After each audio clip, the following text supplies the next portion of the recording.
तो उसको लागू करने की जिम्मेदारी भी सबकी है। शून्यकाल अविलंब लोकमत के प्रश्न डॉक्टर कलामदी वीरा स्वामी।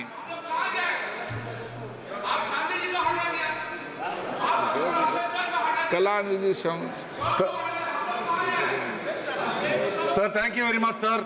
Sir, I would like to bring to the notice of this House that there are several All India civil services which are functioning, sir, like Indian Administrative Service, Indian Railway Service, Indian Police Service. We have 20 such services in this country. And it has been a long pending demand from the medical fraternity that healthcare is one of the biggest subjects in this country, sir. We have a budget allocation of probably less than 2% of our budget is allocated towards healthcare, whereas the recommendation was 6%, sir. So 3 lakh crores should have been the budget allocation. But if you look at the services, the people who are coming to work under these services are people who do not have any kind of a medical background. So similar to what you have in forest services or foreign services, we wish to have an Indian medical service where preferably somebody from a medical background, either MBBS doctors or BDS doctors, can be selected so that the healthcare delivery can be much better, because when you have an administrative person coming into a hospital or a healthcare department, it is difficult for them to understand the problems which are being faced, sir. Especially if you look at it, all statistics, whatever we have, be it about anemia or even about a lot of these vitamin D, we have issues where we are taking only Western standards, sir. We do not have an Indian-related. So to do some research like this, if somebody from the medical fraternity is there, it will be very helpful, sir. Thank you very much. नागर सिंह चौहान।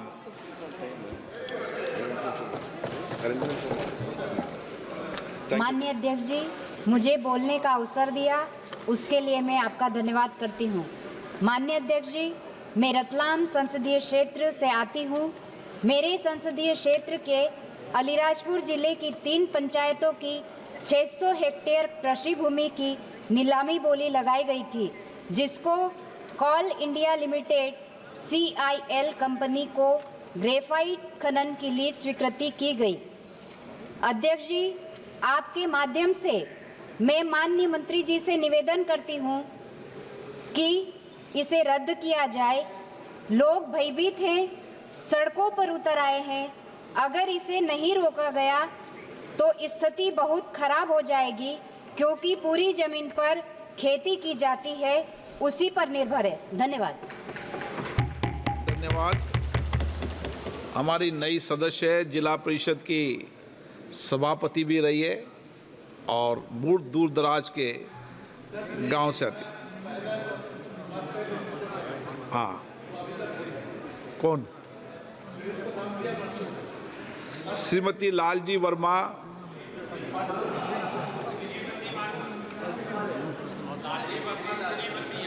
ओ sorry, Shri Lalji Verma, correction कर लेना भाई। मान्यवर, मेरे संसदीय क्षेत्र के अंबेडकर नगर जिले के लगभग लाखों लोग बम्बई में रहते हैं, अपना कारोबार करते हैं, लेकिन रेलवे का उचित साधन नहीं है। एक साकेत ट्रेन चलती है जो अयोध्या से मुंबई के लिए सप्ताह में केवल 2 दिन चलती है। एक तो मेरी मांग है कि उस ट्रेन को प्रतिदिन चलाया जाए। इसके साथ साथ मान्यवर, मुगल सराय से लेकर लखनऊ तक पैसेंजर ट्रेन चलती थी, जो तमाम स्टेशनों पर कटहरी है, गोसाईगंज है, अलना भारी है, वगैरह वगैरह से होकर गुजरती थी। आज उस मुगल सराय पैसेंजर को बंद कर दिया गया है। हमारी मांग है कि मुगल सराय पैसेंजर ट्रेन को फिर से चलाई जाए। इसके साथ साथ मान्यवर, टांडा बुनकर क्षेत्र है मान्यवर, अंबेडकर नगर जिला बुनकर बाहुल्य क्षेत्र है और उनका बिजनेस के लिए प्रत्येक दिन खलीलाबाद जाना पड़ता है, संत कबीर नगर खलीलाबाद जाना पड़ता है।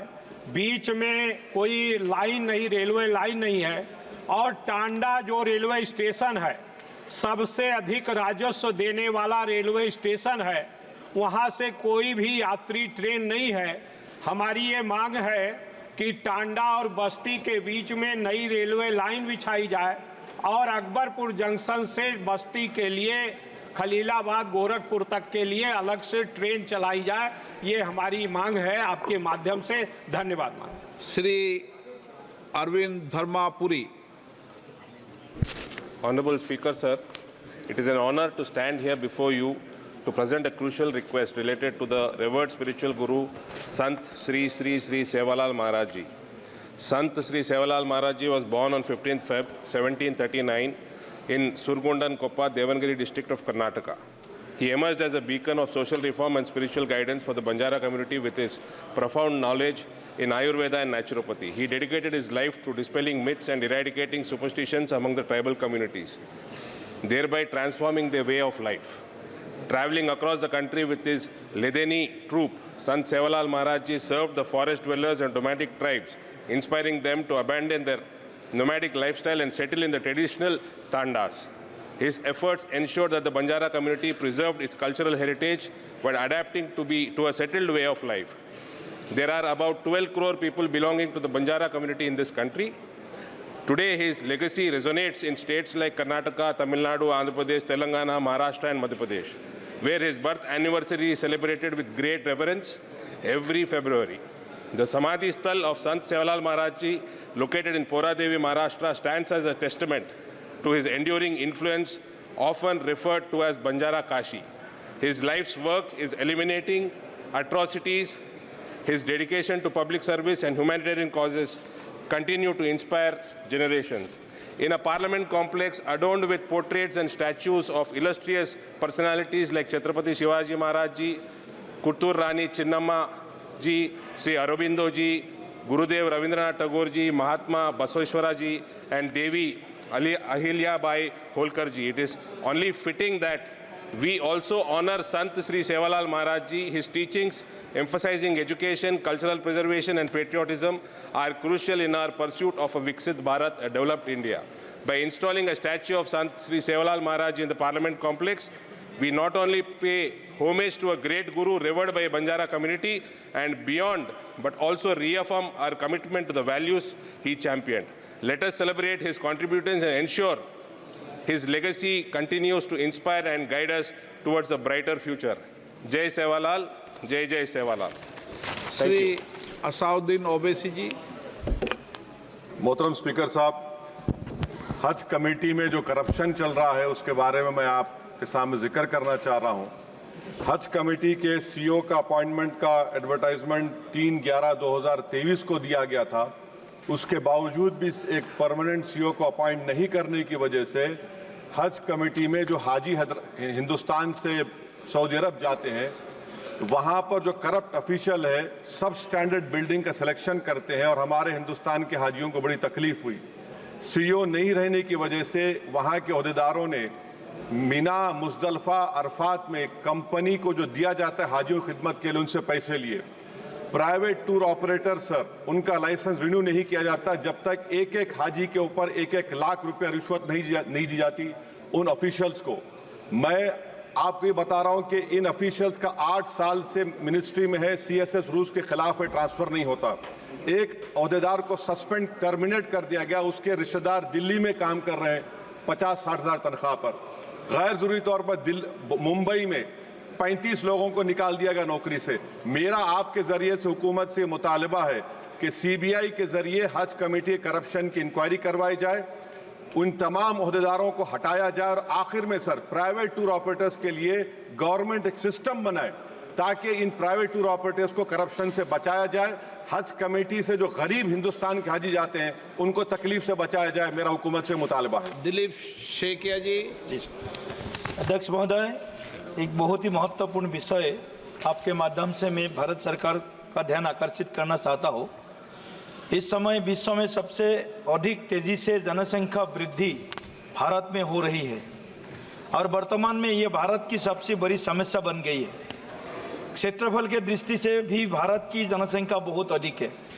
इसके पीछे अशिक्षा, बेहतर चिकित्सा सुविधा, बाल विवाह, सामाजिक सुरक्षा, अंधविश्वास आदि जैसे बहुत से तर्क दिए जाते हैं, लेकिन अब समय इसके उचित निवारण का है।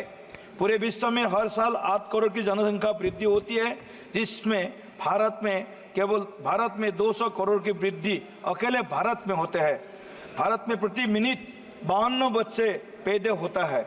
जनसंख्या वृद्धि हमेशा ही भारत के लिए एक समस्या रही है और इस समस्या के कारण देश में अनेक समस्या उत्पन्न हो रही है, जिसमें प्रमुख है पर्यावरण प्रदूषण, गरीबी, बेरोजगारी, भोजन, आवास, शिक्षा, स्वास्थ्य संबंधी समस्याएं।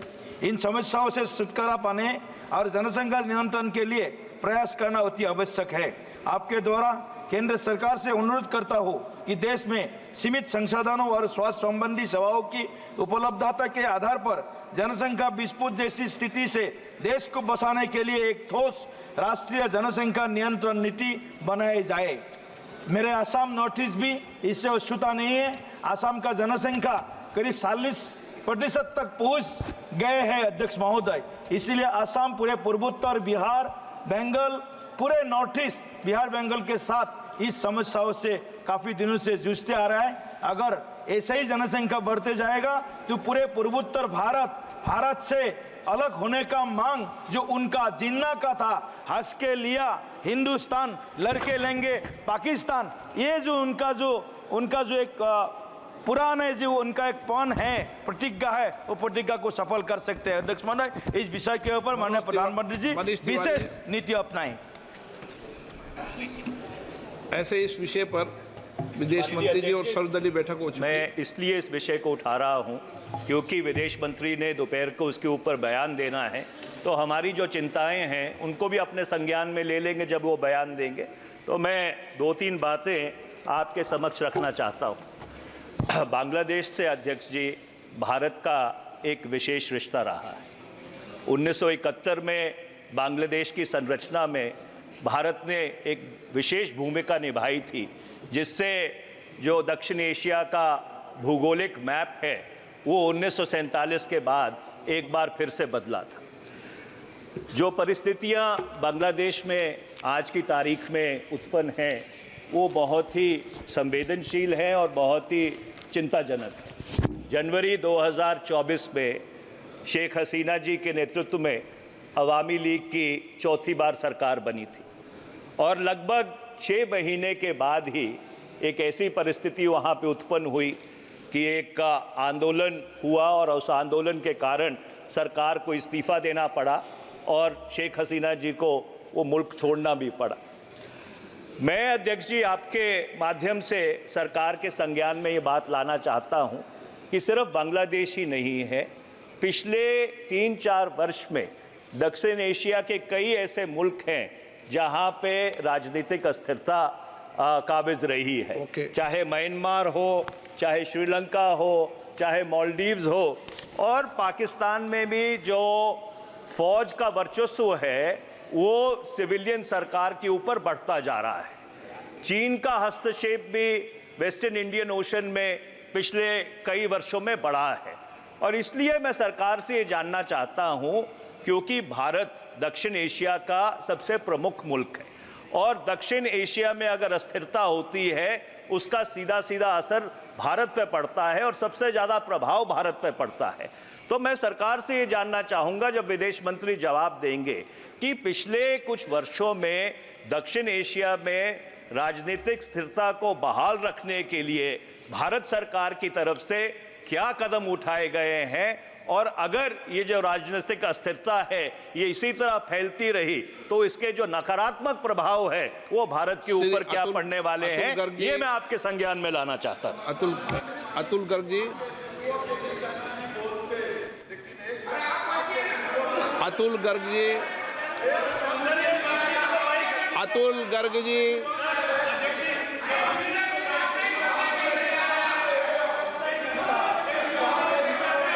आदरणीय अध्यक्ष जी, मैं आपका ध्यान और सदन का ध्यान एक बहुत मार्मिक विषय के लिए उठाना चाहता हूं।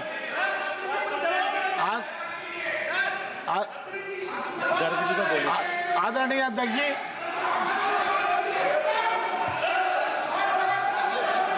यार भाई वो सुनेगा ही नहीं बोलता।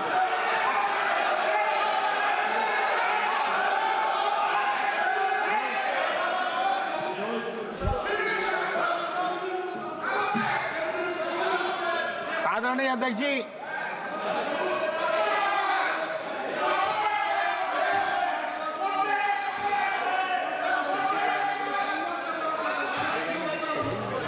माननीय सदस्यगण, सदन में आप वरिष्ठ सदस्य हैं, लाखों लोगों से आपको जनता जिताकर भेजती है। आप सब जानते हैं कि इस तरीके से बहस करने से न तो कोई रिकॉर्ड में जारी, न इस तरह की चर्चा करनी चाहिए, और वरिष्ठ सदस्य को विशेष रूप से ध्यान रखना चाहिए कि वो ऐसे आपस में डिबेट चर्चा न करें तो उचित रहेगा, नहीं तो वो अपनी प्रतिष्ठा खुद गिरा रहे हैं। मुझे कुछ नहीं कहना उसमें। अतुल गर्ग जी।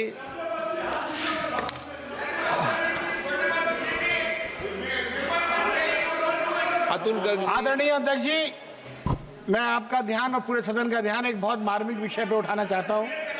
एक प्रश्न के उत्तर में बताया गया है कि 30.5 लाख लोगों को भारत के अंदर कुत्तों ने काटा है और उसमें 286 लोगों की मृत्यु हुई है। मैंने किसी का नाम नहीं लिया, कोई अपने आप नहीं समझे। अगर ये आंकड़ा ठीक है तो अकेले मेरे गाजियाबाद के अंदर एक साल में 35,000 लोग कुत्तों के काटने का शिकार हुए हैं। बच्चों की, छोटे छोटे बच्चे इसके सबसे ज्यादा शिकार हो रहे हैं। माननीय अध्यक्ष जी, परसों के अखबार में भी, जागरण अखबार में एक फोटो के साथ छपी है खबर कि एक बच्चे का कान पूरा का पूरा कुत्ता काट करके ले गया। 4 दिन पहले एक छोटा बच्चा जो मजदूर का बच्चा था, उसे रेबीज के कारण एक दर्दनाक मौत हुई। रेबीज के, अरे आप ही के लिए बोल रहा हूं, प्लीज बोलिए।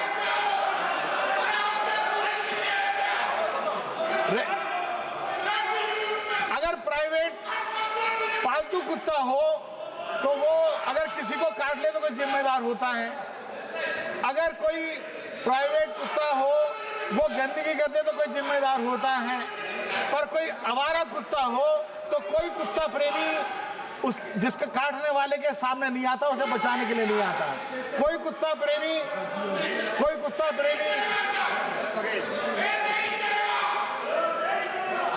आपसे मेरा ये निवेदन है कि पहले भी संसद के अंदर और लोकसभा और सुप्रीम कोर्ट के अंदर बहुत सारे निर्णयों का पुनर्विचार हुआ है। ऐसे नियम बनाए गए हैं कि यदि उसकी नसबंदी करा दी जाए कुत्ते की तो उसको वापस नहीं छोड़ना पड़ता है।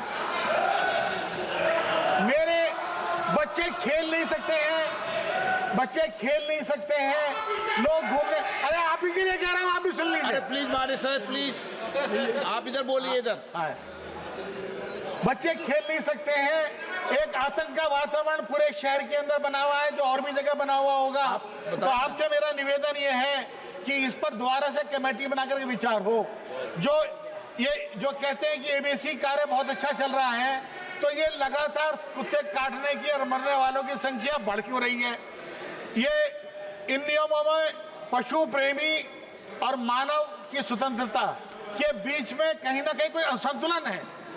ये कोई भी सरकार हो, कोई भी कोर्ट हो, हमेशा मानवता को प्राथमिकता मिलनी चाहिए। श्री राजकुमार रोज, तो आपसे निवेदन है कि इस विषय पर एक कमेटी बना दें।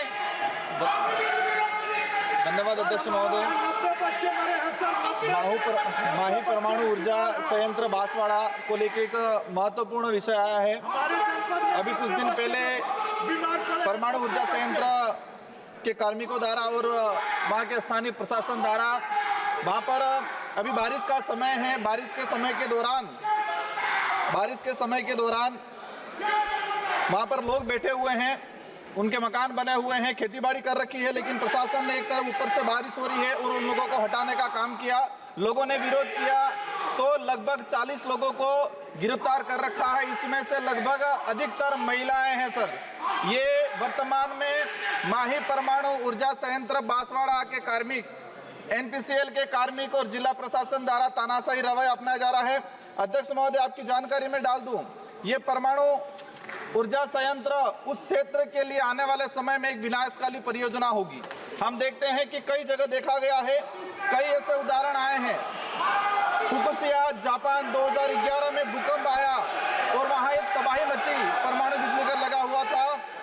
चेरोनोबिल सोवियत संघ 26 अप्रैल 1986 में हल्का सा भूकंप आया और उस भूकंप की वजह से वहां पर जो परमाणु संयंत्र जो लगा हुआ था उसका दिक्कत हुआ और 40 लोग मारे गए।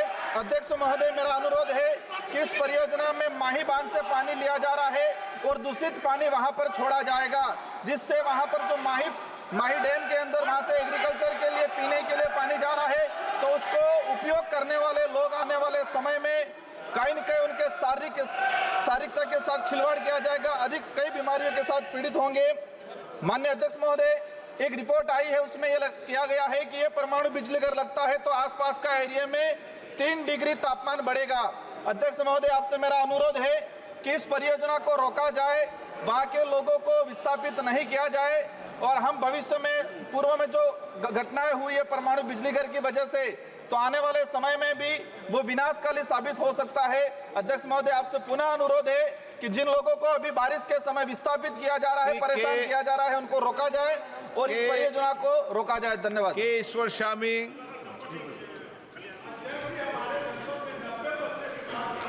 Thank you honourable speaker. எனது பொள்ளாச்சி நாடாளுமன்ற தொகுதிக்கு உட்பட்ட வால்பாறை சட்டமன்ற தொகுதியில் உள்ள பிரச்சனை தங்களின் கவனத்திற்கு கொண்டு வருகின்றேன். வால்பாறை மலைப்பகுதி தேயிலை தோட்டங்களும் இயற்கை அழகுக்கும் பெயர் பெற்றது. வால்பாறை தேயிலை எஸ்டேட் பகுதியில் 60,000க்கும் மேற்பட்ட மக்கள் வசிக்கின்றனர். அவர்களில் பெரும்பாலானோர் அங்குள்ள தேயிலை தோட்டங்களில் பணிபுரியும் தோட்ட தொழிலாளர்கள். வால்பாறை தேயிலை எஸ்டேட் பகுதி முழுவதும் சமீபத்தில் அறிவிக்கப்பட்ட இந்திரா காந்தி வனவிலங்கு சரணாலயத்தின் கீழ் வருகிறது. இந்த பகுதியில் வன உயிரினங்கள் தாக்குதலால் ஏராளமானோர் உயிரிழந்துள்ளனர்.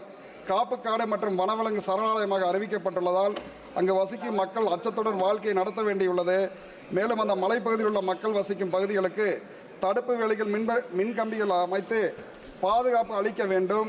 நீர்த்தொட்டிகள் அமைத்து வழிவகை செய்து வனவிலங்குகள் நமது கீழ்ப்பகுதியில் வருவதை தடுப்பதற்கு மத்திய அரசு சுற்றுச்சூழல் மற்றும் வனத்துறை அமைச்சகத்தின் தடையால் இந்த பகுதி தொலைதூர குடியிருப்புகளுக்கு சரியான சாலை இணைப்பு வசதி இல்லை என்பதை நான் சுட்டிக்காட்ட விரும்புகிறேன்.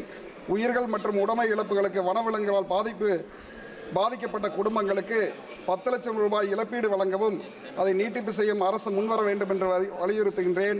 வால்பாறை மேல் பகுதிக்கான கோரிக்கைகளாக தேயிலை தொழில் அல்லாத ஒரு மாற்றுத் தொழில் அமைத்து தர வேண்டும். வால்பாறையில் வாழும் தேயிலை தோட்ட தொழிலாளர்களுக்கு நிரந்தரமாக குடியிருப்பதற்கு 3 சென்ட் நிலம் ஒதுக்கி ஒன்றிய அரசின் சார்பில் இலவசமாக வழங்க ஆவணம் செய்ய வேண்டும். வால்பாறை மலைகளின் இளவரசு வால்பாறை நிரந்தர சுற்றுலாத்தலமாக மாற்ற வேண்டும். வால்பாறை மலைப்பகுதி எஸ்டேட் பகுதிகளில் BSNL தொலைத்தொடர்பு சேவை முற்றிலுமாக இயங்குவதில்லை. எனவே அந்த பகுதியில் கிடைப்பதற்குண்டான வழிவகை செய்து தர வேண்டும் என்று அரசின் கவனத்திற்கு கொண்டு வந்து ஏற்கனவே தமிழ்நாடு முதலமைச்சரான தளபதி மு க ஸ்டாலின் அவர்கள் தேயிலை தோட்ட தொழிலாளர்களுக்கு 350 ரூபாயாக இருந்த சம்பளத்தை 425 ரூபாயாக உயர்த்தி அரசாணை பிறப்பித்துள்ளார்கள். இதனால் சுமார் 25,000 தேயிலை தோட்ட தொழிலாளர்கள் பயனடைந்துள்ளார் என்பதை தெரிவித்துக் கொள்கின்றேன். மலையடிவார கிராமங்களில் வசிக்கக்கூடிய விவசாய பெருங்குடி மக்கள் தங்களது கால்நடையில் ஆடு மாடு போன்றவைகளை வனப்பரப்புகள் மேய்ச்சலுக்கு பயன்படுத்துவதற்குண்டான அனுமதியை இந்த அரசு வழங்க வேண்டும் என்று கேட்டு உரையை நிறைவு செய்கிறேன். நன்றி, வணக்கம்.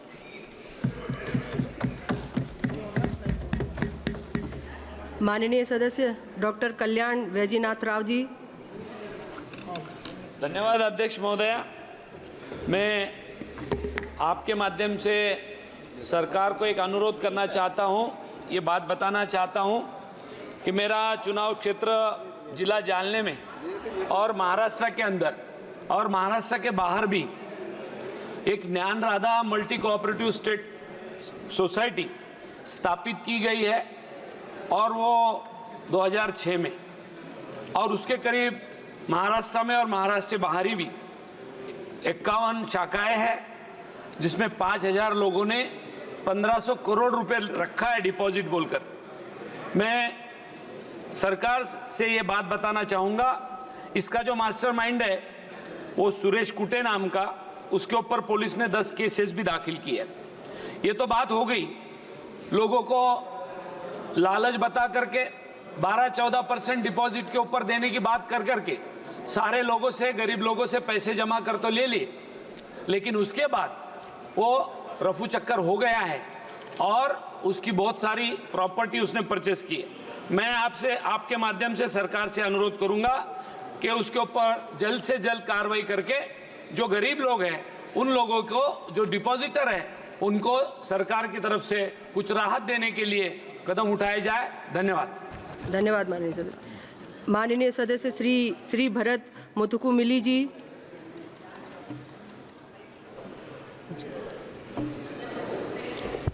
Thank you, Madam, for giving me this opportunity in the 0 hour. I want to speak about developing a national program for cancer screening.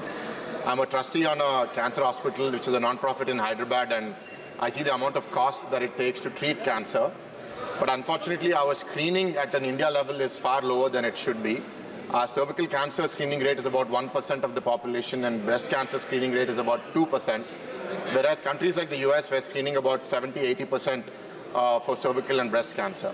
Why am I saying this? Because cancer cost is the highest cost per hospitalization, 50% greater than the next highest, which is cardiovascular disease. Average hospitalization cost each time is about 70,000 rupees. Treatment, there is new investment that's happening in nanotechnology, which over the last 10 years hasn't become as viable yet. An Indian institution, IIT Bombay, Tata Memorial, have come together with a CAR-T cell therapy, which is showing promising results. But regardless, both these are very expensive, and we still haven't done enough into investment into cancer screening. As a trustee in this cancer hospital called Basatarkam, we do cancer screening through a mobile cancer screening bus. But the challenges with that are we aren't able to reach remote areas, and there is also a social stigma in women to come and get checked for breast cancer or other. So one thing that's been developing over the last decade in particular has been blood-based cancer tests, which today have come to be about as costly or slightly cheaper than mammography that is done in a traditional hospital, with about 1,500 rupees. So these blood-based tests, as they are becoming better and cheaper, I think we can scale it up and take our national mission for cancer screening to from 1 to 2% to maybe 10–20% in the coming years. And I think the central government needs to give a message overall to do that. And I think the last part is, what is causing cancer? Is it microplastics? Is it lifestyle? I think funding research on what is causing this increase in incidence in cancer is going to be very important for the country. And investing into AI that will help us to screen cancer at an earlier rate. Thank you, ma'am. माननीय सदस्य श्री हरेंद्र सिंह मलिक जी। माननीय सभापति जी, मैं आपकी अनुमति से सदन एवं सरकार के संज्ञान में एक अति महत्वपूर्ण लोक महत्व के विषय को लाना चाहता हूँ। मान्यवर, भारत का किसान जिस फसल का उत्पादन करता है पूरे देश में उसका समान मूल्य होता है। यही नहीं, फसल माननीय सदस्यों से आग्रह कर रही हूँ, प्लीज अपने अपने स्थान पर बैठिए। कंटिन्यू। एग्रीकल्चर के इनपुट्स जैसे खाद, बीज, इनका मूल्य भी समान होता है, परंतु सिंचाई जो एक महत्वपूर्ण चीज है उसका मूल्य अलग अलग है। जो किसान बिजली से सिंचाई करता है, अपने निजी नलकूप के द्वारा सिंचाई करता है, केंद्र सरकार उसे राज्य सरकार का विषय कह करके छोड़ देते। आज किसान, देश का किसान लुट रहा है बिजली के मामले में। मान्यवर, नलकूप, निजी नलकूप के लिए उत्तर प्रदेश सरकार में जिन किसानों ने 4 वर्ष पहले, 5 वर्ष पहले पैसा जमा किया था, आज उन्हें यह कह करके उनका वापस किया जा रहा, पैसा वापस किया जा रहा है कि अब अनुदान समाप्त हो गया। पहले 300 मीटर लंबी लाइन निःशुल्क बनती थी कि आप पूरा पैसा जमा करोगे, यानी 2 लाख रुपए तक जमा करना पड़ेगा। मेरा आपके अनुमति से, आपके माध्यम से सरकार से अनुरोध है कि किसान की मजबूरी को देखते हुए पूरे हिंदुस्तान में एक समान दर पर बिजली का दर तय करना चाहिए, और जो विद्युत लाइन किसान को बनानी है, केंद्र सरकार से मेरा अनुरोध है कि ये उन्हें अनुदानित करे और प्रदेश सरकार को निर्देशित करे कि वह किसान को की लाइन के जो एस्टीमेट जमाते हैं उन सब की लाइन पुरानी दरों पर बनावे, ताकि किसान को लाभ हो सके और पूरे देश में बिजली का एक दर निश्चित करे। धन्यवाद। माननीय सदस्य श्रीमती सांभवी जी। धन्यवाद सभापति महोदय, आपने हमें हमारे क्षेत्र समस्तीपुर के इतने आवश्यक और गंभीर मुद्दे को उठाने का अवसर दिया। मैम, हमारा क्षेत्र समस्तीपुर में कई ऐसी नदियां हैं जो बहती हैं वहां से, और बहुत सारा एरिया एम्बैंकमेंट यानी कि बांध का एरिया है। हमारी मांग ये है कि यहाँ पे वाटर स्पोर्ट्स एरिया को डेवलप किया जाए, पर समस्या वहाँ पे ये आता है कि जो सिल्ट है वो बहुत सारा जमा हो जाता है। प्रत्येक वर्ष जो गंडक नदी है उसमें 50,000 क्यूबिक मीटर सिल्ट जमा हो जाता है, जिससे कि वाटर फ्लो अफेक्ट होता है और बाढ़ का खतरा भी बढ़ जाता है। सिल्ट की सफाई से हमें कई लाभ मिलेंगे और नदियों की क्षमता बढ़ेगी, जिससे बाढ़ का खतरा भी कम हो जाएगा। वाटर स्पोर्ट्स के लिए एक उपयुक्त वातावरण भी तैयार होगा और टूरिज्म को बढ़ावा मिलेगा, जिसके वजह से वहाँ के युवाओं को रोजगार मिलेगा। वहाँ के जितने भी लोग हैं वहाँ पे एक होलिस्टिक डेवलपमेंट हो पाएगा। मैं सरकार से आग्रह करती हूं कि केंद्र सरकार इस महत्वपूर्ण कार्य में अपना सहयोग करे और एक सफल परियोजना बनाने में अपना योगदान दे। यह सिर्फ केवल जन संसाधनों की सुरक्षा ही नहीं, बल्कि शिवाजी नगर प्रखंड जो हमारे क्षेत्र में आता है, खानपुर प्रखंड हमारे क्षेत्र में आता है, कल्याणपुर प्रखंड हमारे क्षेत्र में आता है, ये सारे जो बाढ़ ग्रसित इलाके हैं उसका भी एक विकास होगा, उसका भी डेवलपमेंट होगा। ये सारे एरियाज विकसित करने में हमारा सपना भी साकार होगा और विकसित भारत विकसित बिहार का लक्ष्य भी हमें प्राप्त होगा। धन्यवाद। माननीय सदस्य श्री उमेश भाई बाबू भाई पटेल जी।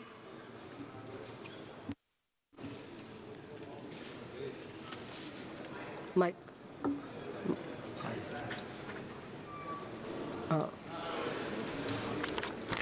महोदया जी, आपका धन्यवाद।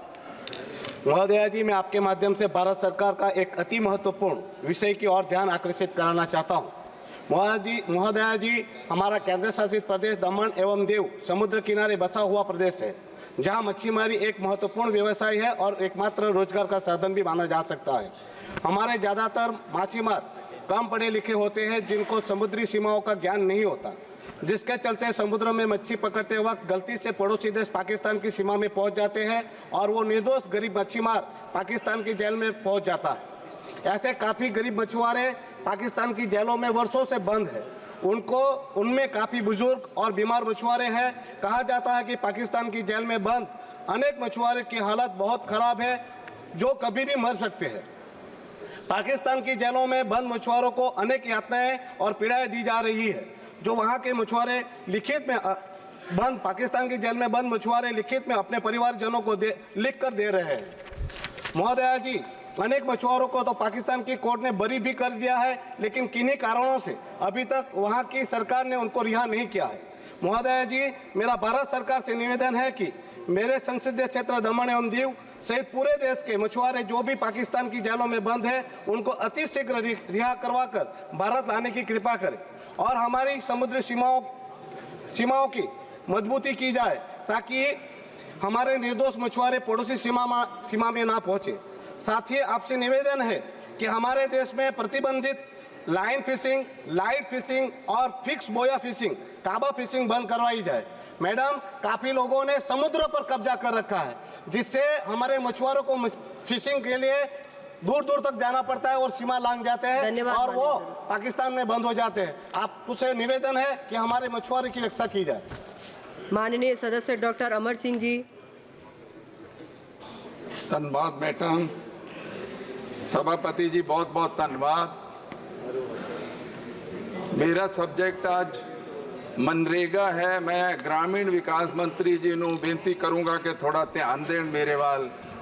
ਮੈਡਮ, ਮੈਂ ਬਹੁਤ ਕਿਸਮਤ ਵਾਲਾ ਕਿ ਇਹਦੀ ਜਦੋਂ ਨਰੇਗਾ ਦੀ ਟਾਸਕ ਫੋਰਸ ਬਣੀ ਸੀ, ਮੈਂ ਉਹਦਾ ਮੈਂਬਰ ਸੀ। ਇਹਦੇ ਜਿਹੜੇ ਜਨਮਦਾਤਾ ਬਿਊਰੋਕਰੇਟਸ ਆ ਉਹਨਾਂ ਵਿੱਚ ਮੈਂ ਸੀ, ਤੇ ਮੈਂ ਉਹਦਾ ਸਾਰਾ ਇਤਿਹਾਸ ਜਾਣਦਾ। ਨਰੇਗਾ ਦਾ ਕਿਉਂ ਬਣਾਇਆ ਗਿਆ ਸੀ? ਗਰੀਬ ਲੋਕਾਂ ਲਈ ਇੱਕ ਸੇਫਟੀ ਨੈਟ ਬਣਾਇਆ ਸੀ, ਜੇ ਕੁਝ ਨਾ ਮਿਲੇ ਤੇ ਇਹ ਦਿੱਤਾ।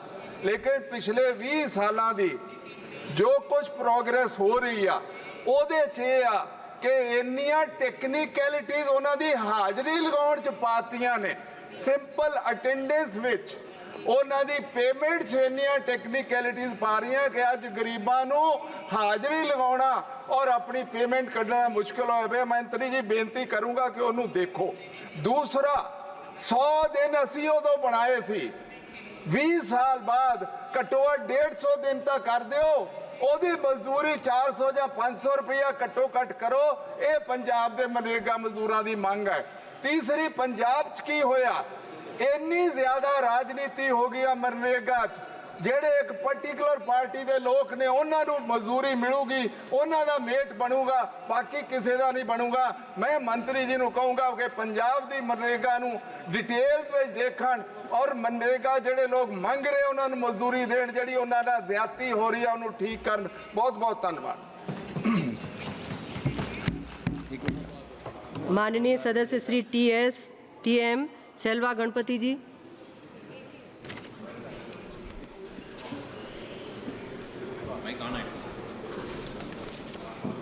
Thank you, Honorable Chairperson. This is a very important survival issue of the Tamil fishermen in Tamil Nadu. Madam, there are about almost 87 fishermen are languishing in the jails of various jails of Sri Lanka. And there are 175 boats which was captured by the Sri Lankan Navy as kept for years together in the Sri Lankan land. Madam, on August 1st, to all our surprise, our Tamil fishermen were attacked brutally by the Sri Lankan Navy and the boats got capsized, madam, which is never in the order. Madam, never, it's an international agreement. The criminality of the Sri Lankan Navy, which has to be taken note by the Government of India.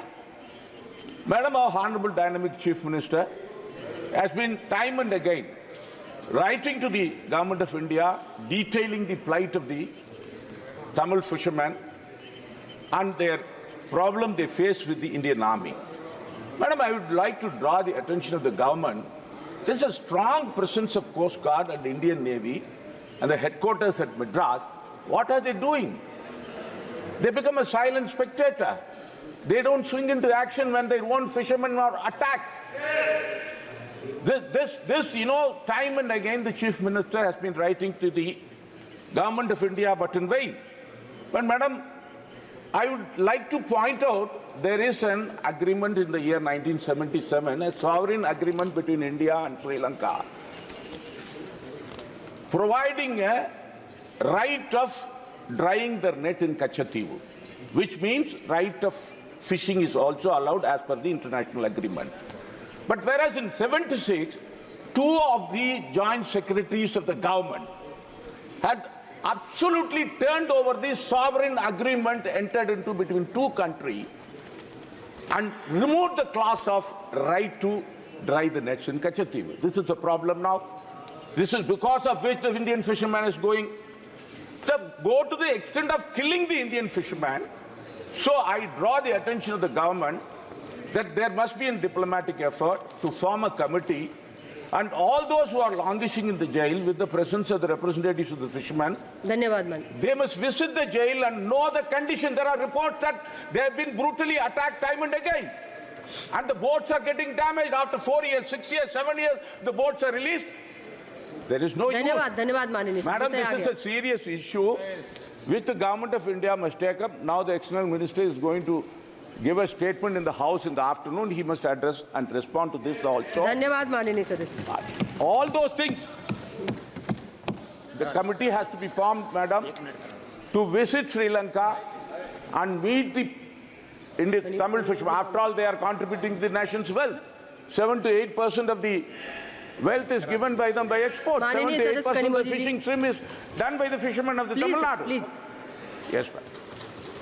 Thank you, madam. It's not only that the boats are confiscated.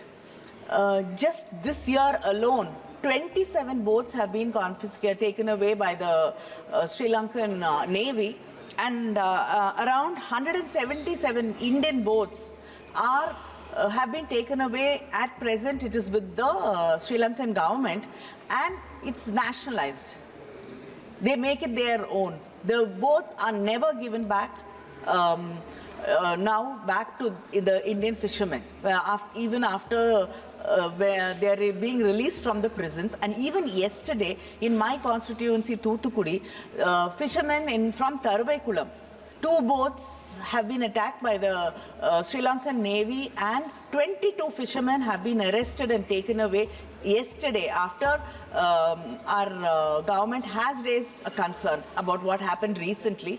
So we have to find a solution to this problem. Fishermen from Tamil Nadu can't keep suffering again and again like this. Thank you. धन्यवाद माननीय sir. माननीय सदस्य Shri M के राघवन जी। Thank you, Madam Chairperson, to give me this opportunity. Madam Chairperson, I stand before you with the deepest grief regarding on the severe catastrophe fell upon my state, Kerala, due to landslide at Wayanad and at Velangad, region of Kozhikode. Madam Chairperson, the devastating landslides in Wayanad killed hundreds and left thousands of homeless. Sir, till this time, search and rescue operations are going on. Sir, it is estimated that the 48% of Kerala's total land area, 38,865 square kilometers, is occupied by the Western Ghats, where this major tragedy has now occupied. Sir, what is hurting me, unfortunately, even more is the blame game that has happened after this incident. The center claims they have issued a warning. State says they have not been provided with sufficient warnings. Sir, what is the fate in between these center and state tussles? 1,000 lives are severely affected. Madam Speaker, what happened Geological Survey of India? It is the nodal agency for the landslide prediction. Unfortunately, the agency has said that it could not issue an accurate early warning for Wayanad because of inadequate and inaccurate rainfall readings from the Indian Meteorological Department. The state needs more rain gauges in landslide susceptible areas, better coordination between various agencies, and more reliable data to mitigate such disasters in the future. Madam Speaker, to mitigate such disasters in the future, we need more reliable rainfall data. The current system is inadequate. In such critical locations, a rain gauge every 5 square kilometer is required for better and accurate predictions. I request the Government of India, through you, sir, to urgently initiate the following matters. Number one, provide assistance for the rehabilitation of the affected victims. Two, the families of those affected now have to begin from zero. They have lost their beloved and all their life savings. Hence, the government must provide for at least 1 crore per family. Three, provide adequate financial support for those survivors for building their life. For establishment of more rain gauges for accurate rainfall predictions along with the latest technologies such as all-weather radars and others. 5, special central package for rebuilding Wayanad, such as those announced in the budget for certain states. Madam, please continue. Madam, please. 6, special consideration for Kerala to adopt and mitigate disaster response in future. 7, special battalions of NDRF, Indian Army, for speedy rescue and relief operations. 8, Madam, my request is please declare Wayanad as a disaster spot. Thank you, Madam. माननीय सदस्य श्री दिनेश चंद यादव जी।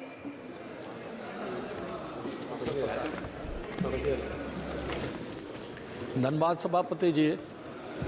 मेरे राज्य के बिहार में मेरे संसदीय क्षेत्र के सहरसा जिला में आरसीडी डिपार्टमेंट की 2 सड़क NH 107 के रंगनिया से सोनबरसा राज 15 किलोमीटर और पचगछिया से नभट्टा 8 किलोमीटर सड़क सिंगल पथ है, जिसके कारण बराबर उस पर दुर्घटना होती है और लोगों की मृत्यु भी होती है, जिसके कारण बराबर जाम की समस्या उत्पन्न हो जाती है और प्रशासन के लिए भी परेशानी का सबब बना रहता है। और इस सड़क का चौड़ीकरण और सुदृढ़ीकरण करना बहुत आवश्यक है। हम आपके माध्यम से माननीय मंत्री सड़क परिवहन एवं राष्ट्रीय राजमार्ग मंत्री जी से निवेदन करना चाहते हैं कि सेंट्रल रोड फंड से रंगनिया से सोनबरसा राज और पचगछिया से नौहटा तक की पथ का चौड़ीकरण और सुदृढ़ीकरण करावे, यह हम निवेदन करना चाहते हैं। धन्यवाद। माननीय सदस्य श्री यूसुफ पठान जी।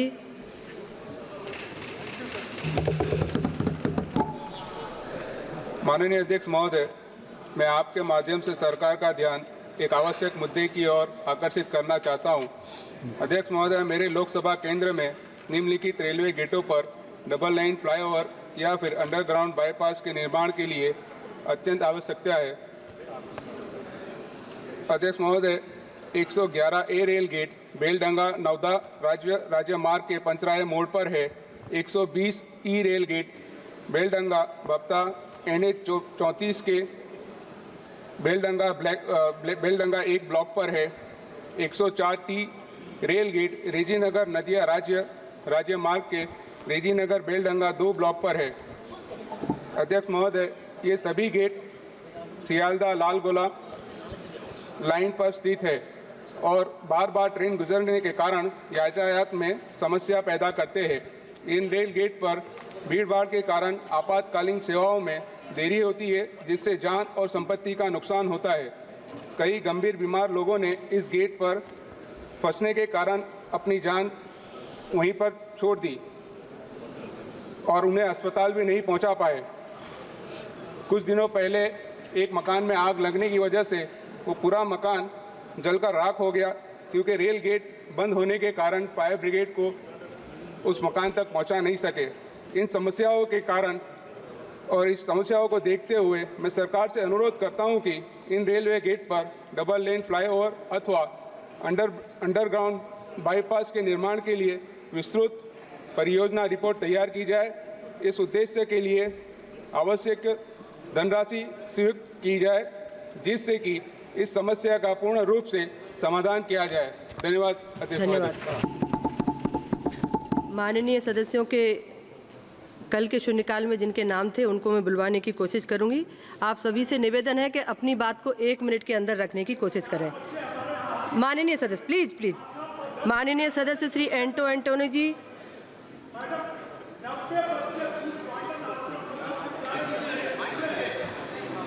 माइक चालू नहीं है? चालू है। माननीय सदस्य श्री एंटोनी जी। Madam, I rise today to draw attention of the August House to a significant issue affecting the nursing community in our country. I have raised issues of the nurses in private hospitals in this house several times. The Indian Professional Nurses Association has consistently appealed to the Ministry of Health and Family Welfare, asking for the adoption of standardized nomenclature for nursing personnel in both government and private sector hospitals.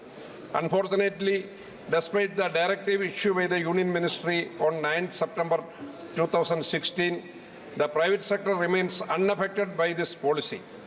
Nurses in private hospitals are also the cornerstone of our healthcare system, demonstrating unwavering commitment to serving the nation, particularly during challenging times. However, they encounter discrimination and lack of acknowledgement in comparison to their counterparts in government institutions. This inequity not only unjust but also undermines their invaluable contributions to our health sector. I urge the central government to take necessary steps as to ensure that nurses in private hospitals are accorded the same respect, recognition and standing as those in government hospitals.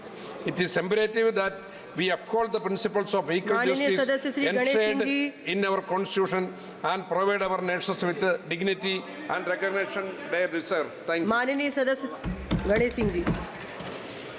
सभापति महोदय, आपका बहुत बहुत धन्यवाद कि आपने मुझे बहुत महत्वपूर्ण विषय रखने का जो अवसर दिया।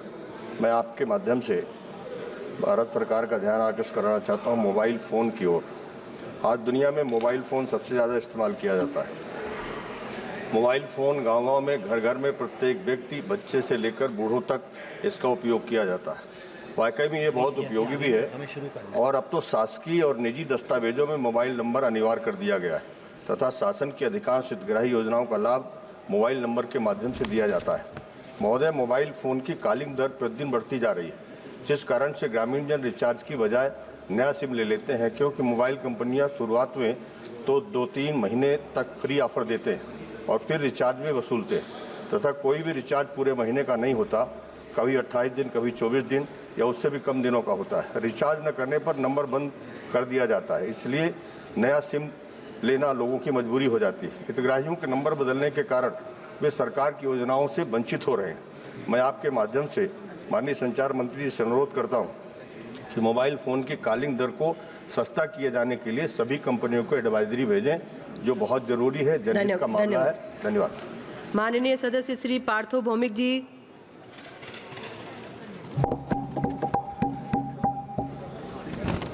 सभापति महोदय, आपको मैं धन्यवाद ज्ञापन करता हूं।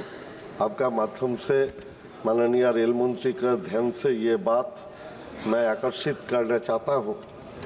ये बंगाल में एक एम्स है, honourable chief minister Mamata Banerjee उसके लिए लैंड दिया था और पेशेंट के जाने के सुविधा के लिए एक स्टेट हाईवे भी उन्होंने बनाया, लेकिन दमदम एयरपोर्ट से कल्याणी एम्स हाईवे से जाने के लिए 50 मिनट लगता है, ट्रेन से जाने के लिए 1.5 घंटा लगता है। अगर रेल मंत्री ने पहले वो दमदम मेट्रो से कल्याणी एम्स तक एक मेट्रो का कोई चिंता भावना करे तो पेशेंट के लिए ये आदरणीय बात होगा। धन्यवाद। धन्यवाद। माननीय सदस्य Shri Kanwar Singh Tanwar ji.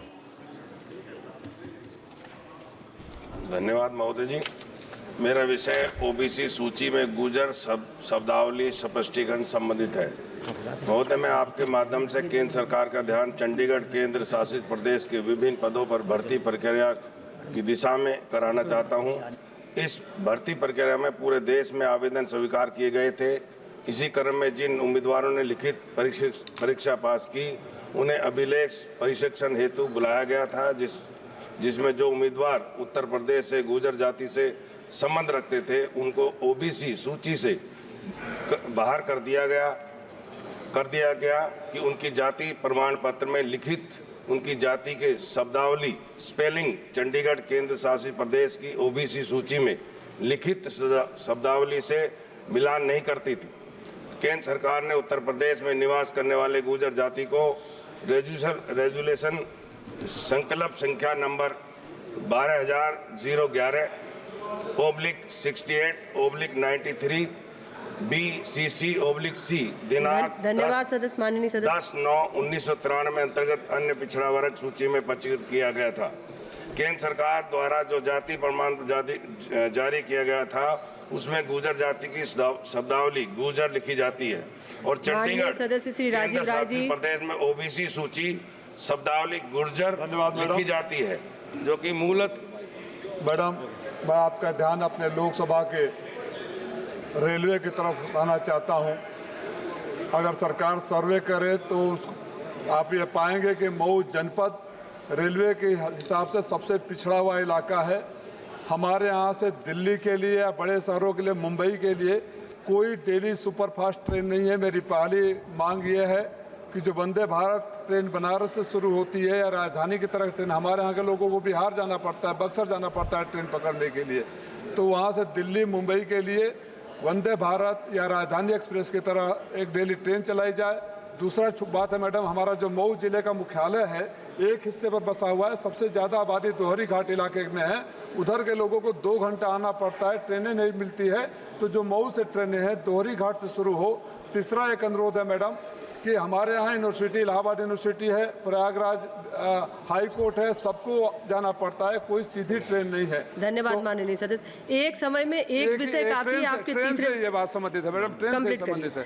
Train intercity express दोहरी घाट से शुरू किया जाए और दक्षिण भारत के माननीय सदस्य जी रोडमल नागर जी शुरू किया जाए। धन्यवाद। सभापति महोदय, प्राचीन काल से ही वेदांग शास्त्र अध्ययन में अनिवार्य रूप से संस्कृत भाषा का महत्व रहा है। संस्कृत को विश्व की सबसे पुरातन भाषाओं में से एक माना जाता है। वैदिक काल में संस्कृत एक अखिल भारतीय वैज्ञानिक भाषा हुआ करती थी और देश में अधिकांश भाषाओं का जन्म संस्कृत से ही हुआ है। यह भाषा किसी न किसी तरह से आधुनिक व्युत्पत्तियों और क्षेत्रीय बोलियों के कारण अपना अस्तित्व खोती जा रही है। अतः सभापति महोदया, आपके माध्यम से सरकार से अनुरोध करता हूं कि दुर्लभ संस्कृत पुस्तकों का पुनर्मुद्रण कर भारतीय संस्थानों, प्रौद्योगिकी, आयुर्वेद संस्थानों, आधुनिक कॉलेजों और विश्वविद्यालयों जैसे प्रतिष्ठित संस्थानों में संस्कृत शिक्षण केंद्रों की स्थापना कर एवं उच्च गुणवत्ता युक्त आयुर्वेद विद्वान तैयार करने हेतु आयुष पाठ्यक्रमों की परीक्षा संस्कृत भाषा में वरीयता देकर के अनुग्रहित करें। धन्यवाद। माननीय सदस्य श्री ईसा खान चौधरी जी।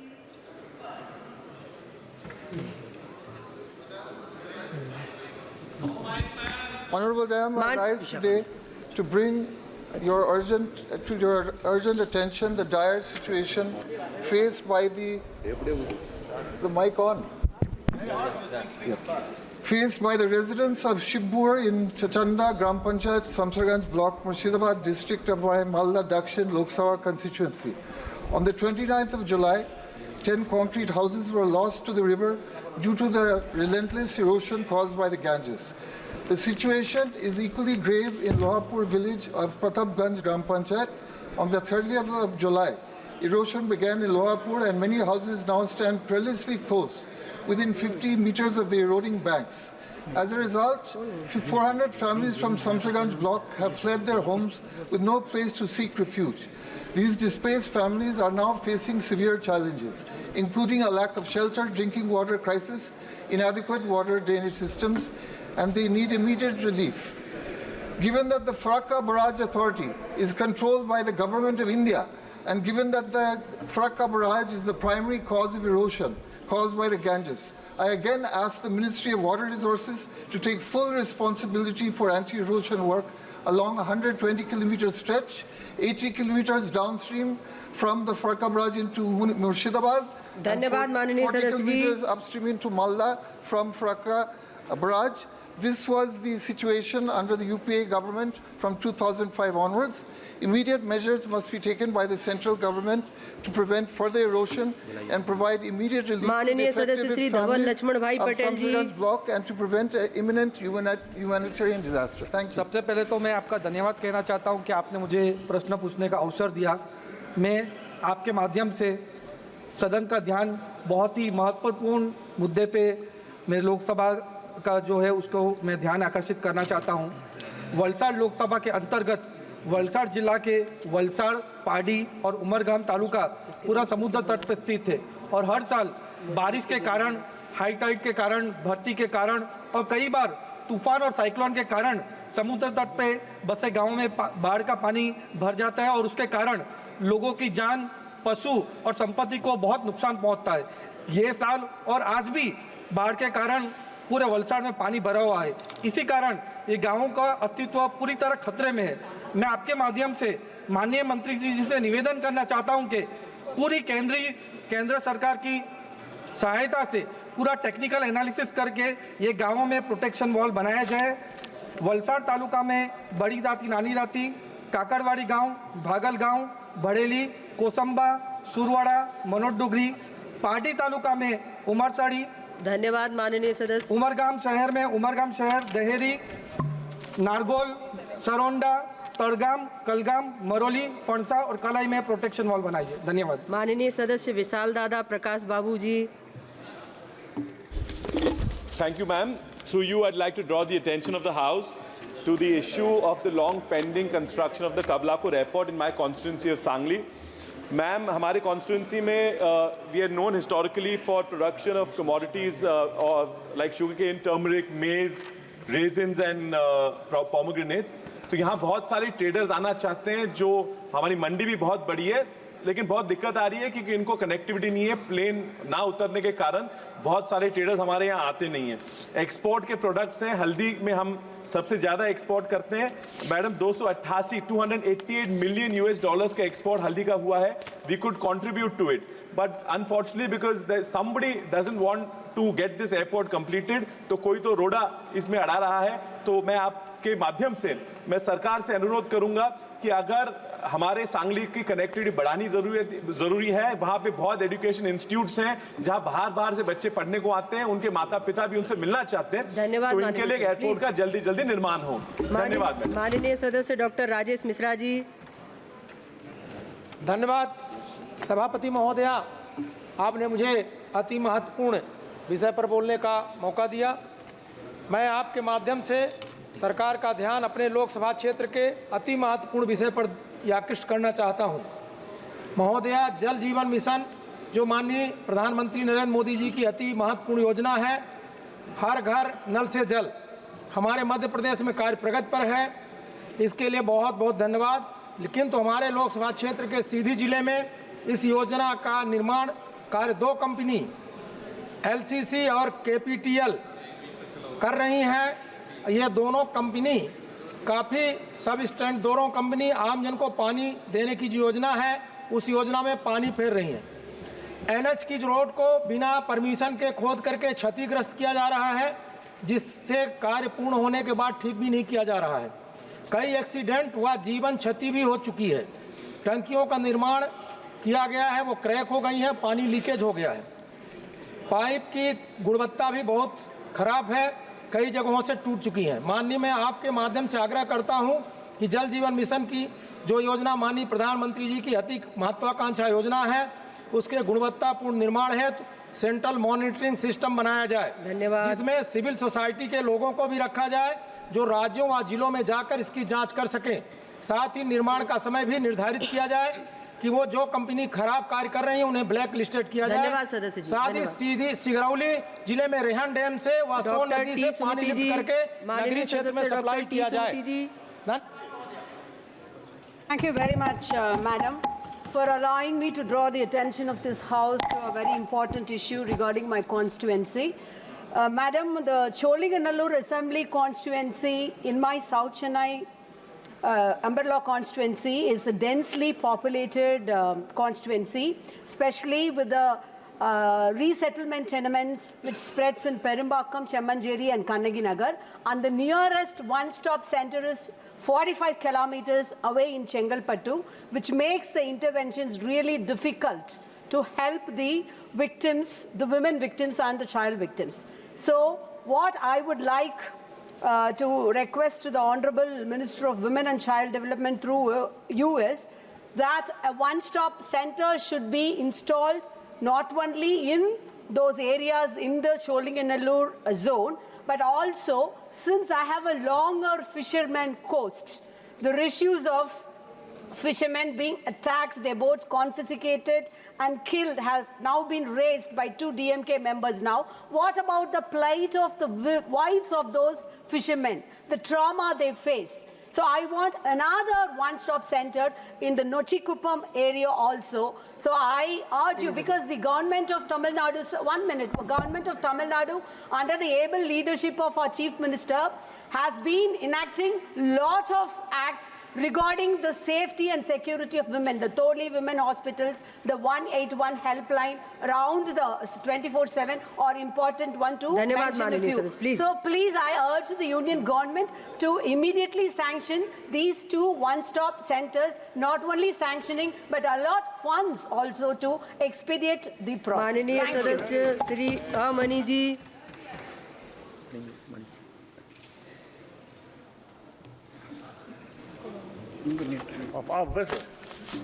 மாண்புமிகு பேரவைத் தலைவர் அவர்களே, தருமபுரி நாடாளுமன்ற தொகுதியிலிருந்து தேர்ந்தெடுக்கப்பட்டிருக்கின்ற எனது சார்பாகவும் எனது தொகுதி மக்களின் சார்பாகவும் முதலில் உங்களுக்கு நன்றி கலந்த வணக்கத்தினை தெரிவித்துக் கொள்கின்றேன். தமிழ்நாட்டில் தருமபுரி மாவட்ட எல்லையான ஒகேனக்கல் என்ற இடத்தில் குடகுமலையிலிருந்து தோன்றுகின்ற காவிரி ஆறு வந்து கலக்கின்றது.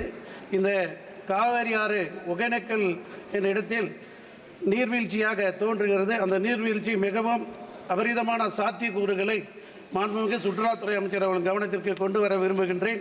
பேரவைத் தலைவர் அவர்களே, கடந்த ஜனவரி முதல் ஜூலை வரையில் 6 மாதங்களில் மட்டும் 35 லட்சத்துக்கும் அதிகமான மக்கள் இந்த நீர்வீழ்ச்சிக்கு வந்து சென்றிருக்கின்றார்கள்.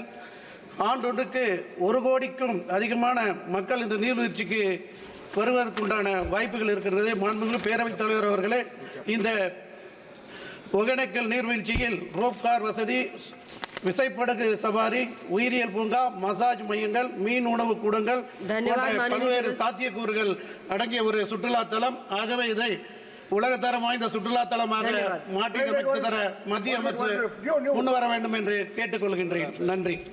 माननीय सदस्य श्री गौरव गोगोई जी। धन्यवाद चेयरपर्सन महोदया। वायनाड में जो हादसा हुआ और जो हम देख रहे हैं कि बार बार बारिश के कारण जिस प्रकार से शहरी विकास और शहर पूरे ध्वस्त हो चुके हैं, उस संदर्भ में मैं चाहूँगा कि केंद्र सरकार भारत के विभिन्न राजधानियों से और प्रदेशों से रिपोर्ट मांगे कि वो इस प्रकार की जब बारिश आती है तो वो किस प्रकार से पहाड़ हो या शहरी इलाका हो, किस प्रकार से तैयारी हो रही है। पिछले ही दिन गुवाहाटी में हमने देखा है कि थोड़े से ही बारिश में लोगों को बहुत असुविधाएं हुई। जू रोड पे सारे लोग फ्लाईओवर पे लगभग घंटों तक वो वहीं पे इंतज़ार करना पड़ा। ड्रेन काम नहीं कर रहा, ट्रैफिक काम नहीं कर रहा। और गुवाहाटी के आसपास भी ऐसे पहाड़ है जहां पे लैंडस्लाइड होने का बहुत संभावना है। इसलिए मैं चाहता हूं कि क्लाइमेट चेंज और जलवायु परिवर्तन के मद्देनजर रखते हुए केंद्र सरकार विभिन्न राज्य सरकारों से रिपोर्ट मांगे कि शहरी विकास और शहरी उन्नयन के संदर्भ में इस प्रकार के जब बारिश और जलवायु परिवर्तन होता है तो वो किस प्रकार की ट्रैफिक, पार्किंग और लैंडस्लाइड से बचने के लिए सुविधाएं कर रही है। धन्यवाद। धन्यवाद। माननीय सदस्य श्री ए राजा जी। Thank you, Madam Chairperson. Madam, way back in the year 2010, an enactment was passed in the Tamil Nadu Assembly in the name of Tamil Nadu Arundhadiyar Act, when the late leader Dr. Kalaignar Karunanidhi was the Chief Minister of Tamil Nadu, who is an embodiment for the social justice in the country. That act was challenged by some people in the High Court, and it went up to Supreme Court. Supreme Court gave a judgment few days back that the validity of the constitutional validity of the act that was passed in the Tamil Nadu Assembly is valid. However, some observations have been made by their lordship when they are disposing the writ petition that the creamy layer theory, not only in terms of economical criteria, in terms of the generations, such a reservation must be limited to the first generation alone, has been observed in the judgment. Madam, it is known to the entire House, even an IPS officer in Haryana have not been permitted to sit on the horse for the marriage ceremony. What does it mean? The economic criteria will not be a solution for the social stigma attached with a particular community. Yes. So for the social, they would meet the ends of social justice, the act was enacted. Now the apprehension in the people of the Dalit people among the scheduled castes, that because of the observation made by the Supreme Court, it may prejudice the right. I request the government, since the judgment passed by the Supreme Court, the observation is not ratio. Please, 1 minute, I will conclude. I will conclude, 1 minute. Since the Sir, 1 minute, I will conclude. 1 minute, I will conclude. 1 minute, I will conclude. So, my humble prayer to the government is, please revisit the judgment or have some safety measures to protect the reservations without any detrimental. Yes, very good. माननीय सदस्य चंद्रशेखर जी। धन्यवाद सभापति महोदय। इसी विषय से जो ये विषय था अभी माननीय सदस्य ए राजा जी का, उसी से संबंधित नहीं, मेरे क्षेत्रीय विषय में, मेरी लोकसभा का बाद में देखेंगे। अच्छा, बाद में चलिए माननीय प्लीज। माननीय सदस्य श्री छत्रपति साहू जी।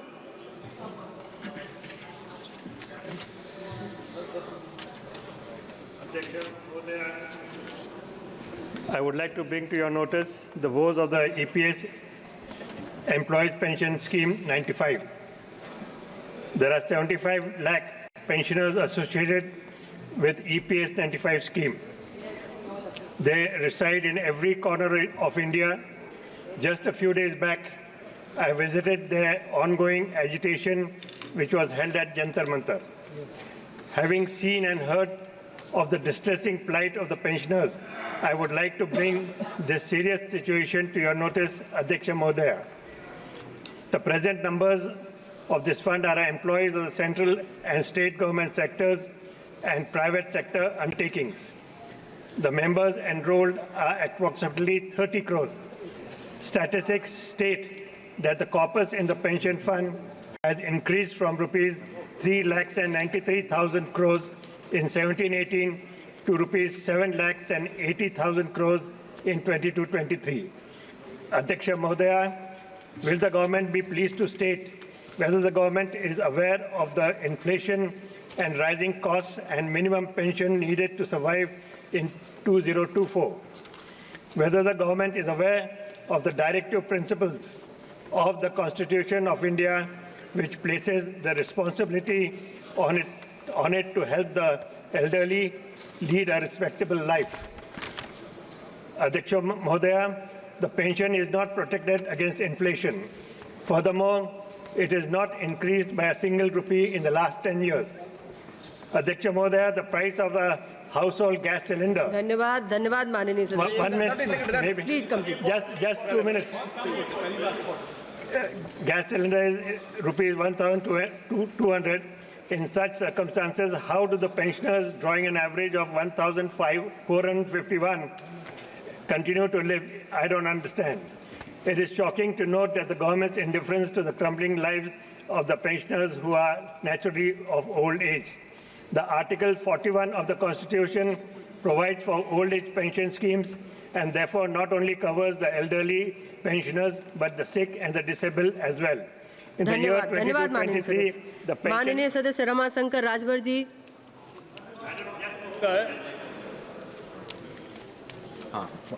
धन्यवाद सभापति महोदय। हमारे जनपद देवरिया के मेहरौना गांव है, बड़ा सुंदर विद्यालय का नाम है पंडित दीनदयाल आश्रम पद्धत विद्यालय मेहरौना। आज का भोजन परसों, परसों का भोजन नरसों, कल सवेरे का बना हुआ भोजन कल शाम को खिलाया। 93 बच्चे जो गरीबों के बच्चे हैं, सारे बच्चे बीमार हो गए, जिसमें 50 बच्चे इतनी वक्त भी जब मैं यहाँ बोल रहा हूँ वो हॉस्पिटल में है। मेरी सरकार से मांग है कि इसी तरह से 3-4 विभिन्न तरह के हमारे सरकारी विद्यालय हैं, आश्रम हैं। उन आश्रम के सभी आश्रमों में इसी तरह के सड़े गड़े भोजन दिए जा रहे हैं और हमारे 50 बच्चे जो हमारे जनपद के हैं सबके जान पर आफत आई हुई है। मैं सरकार से मांग करता हूं कि जितने भी आश्रम पद्धत विद्यालय हैं हमारे जनपद बलिया और देवरिया के, सबकी जांच कराइए और बच्चों को ताजा भोजन मिले, इतना तो इंतजाम सरकार करे। इसलिए मैं आपसे मांग करता हूं कि जो दोषी हैं उन पर सख्त कार्रवाई करे और जो हमारे बच्चे हॉस्पिटल में भर्ती हैं उन बच्चों को उच्च श्रेणी की धन्यवाद माननीय सदस्य। स्वास्थ्य सहायता दी जाए। माननीय सदस्यगण, नियम 377 के अधीन मामलों को सभा पटल पर रखा जाएगा। जिन सदस्यों को नियम 377 के अधीन मामलों को आज उठाने की अनुमति दी गई है वे मामलों को 20 मिनट के